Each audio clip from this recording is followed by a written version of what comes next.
తాజా అంశాన్ని చూస్తున్నాం. రంగారెడ్డి రైలు పట్టాలపై కారు నడుపుతూ యువతి హల్చల్ చేసింది. గమనించిన స్థానికులు యువతిని అడ్డగించారు. యువతి నిర్వాకంతో గంటల తరబడి రైళ్ల రాకపోకలకు అంతరాయం ఏర్పడింది. మరింత సమాచారం మా ప్రతినిధి నాగార్జునను అడిగి తెలుసుకుందాం. నాగార్జున, రైలు పట్టాలపై యువతి కారు నడపడానికి గల కారణాలేంటి? పోలీసులు ఏమంటున్నారు?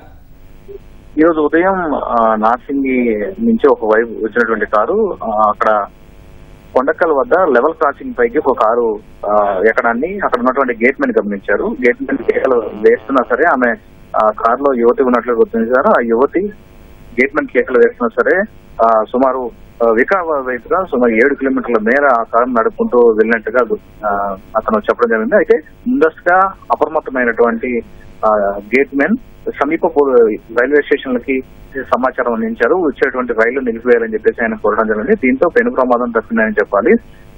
ఈ ఘటనకు సంబంధించినటువంటి వివరాలు తెలియజేస్తున్నారు. ప్రస్తుతం అయితే ఆమె పోలీసుల అదుపులో ఉంది. ఆమె ఈ లక్నోకి చెందిన రవికా సోనిగా గుర్తించారు. నార్సింగ్ లో నివాసంతో హైదరాబాద్ లో ఆమె సాఫ్ట్వేర్ ఉద్యోగం చేస్తున్నట్టుగా చెప్తున్నారు. ఉదయం తెల్లవారుజామున ఇక్కడికి వచ్చినటువంటి యువతి అంటే 6 నుంచి 7 గంటల మధ్యలో ఈ ఘటన జరిగింది. ఆ టైంలో ఆమె నార్సింగ్ నుంచి ఇటు కొండకల్ వైపు లెవెల్ క్రాసింగ్ వద్ద ఎక్కి వెంటనే లెవెల్ క్రాసింగ్ దాటకుండానే రైల్వే ట్రాక్ మీదకి కారు నడిపింది. దీనివల్ల కారు ముందు వెనక అద్దాలు పగిలిపోయాయి. ఆ వీడియోలో మనం చూస్తే కనుక చాలా స్పీడ్ గా వేగంగా ఈ కారు నడుపుకుంటూ వెళ్ళడం, అక్కడ ఉన్నటువంటి గేట్ మెన్లు సమీపంలో ఉన్నటువంటి గ్యాంగ్ మెన్లకు సమాచారం ఇచ్చాం. వాళ్ళందరూ కూడా అక్కడికి వెళ్లి కారు ఆమె స్పీడ్ గా వెళ్తూ సుమారు 7 కిలోమీటర్లు నడిపిన తర్వాత ఒక మలుపు ఉంది. ఆ మలుపు వద్ద కారు కంట్రోల్ తప్పి అక్కడ నిలిచిపోయింది, ముందుకు కదలలేదు. సో వెంటనే అక్కడికి చేరుకున్నటువంటి అక్కడ గ్యాంగ్ మెన్లు మిగతా రైల్వే సిబ్బంది కూడా అక్కడికి చేరుకుని ఆ కార్ ని ఆమెను బయటికి దింపి ప్రయత్నం చేస్తే ఆమె కత్తితో బెదిరించేందుకు ప్రయత్నం చేసింది. గట్టిగా అరుస్తూ కేకలు వేస్తూ వాళ్ళని దగ్గరకు రానివ్వకుండా కత్తితో బెదిరించింది. తర్వాత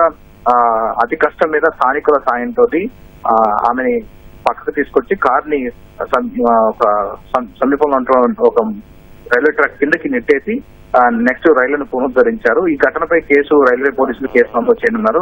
ప్రస్తుతానికైతే ఆ యువతిని చేవెళ్ల ఆసుపత్రికి తీసుకెళ్తున్నట్టుగా సమాచారం యువత పరిస్థితి పైన. సో ప్రస్తుతానికైతే ఆమెను అరెస్ట్ చేసి దీని మీద ఘటనకు గల కారణాలు అలా తిన్నారు. ప్రస్తుతానికైతే ఆ యువతి లక్నోకు చెందిన రవికా సోనిగా గుర్తించారు. హైదరాబాద్ లో సాఫ్ట్వేర్ ఉద్యోగం చేస్తుంది. అయితే నడిపిన సమయంలో ఆమె మద్యం మత్తులో ఉన్నట్టుగా మనకి సమాచారం ఉంది. దీని మీద పోలీసులు ధృవీకరించాల్సి ఉంది. ధన్యవాదాలు నాగార్జున.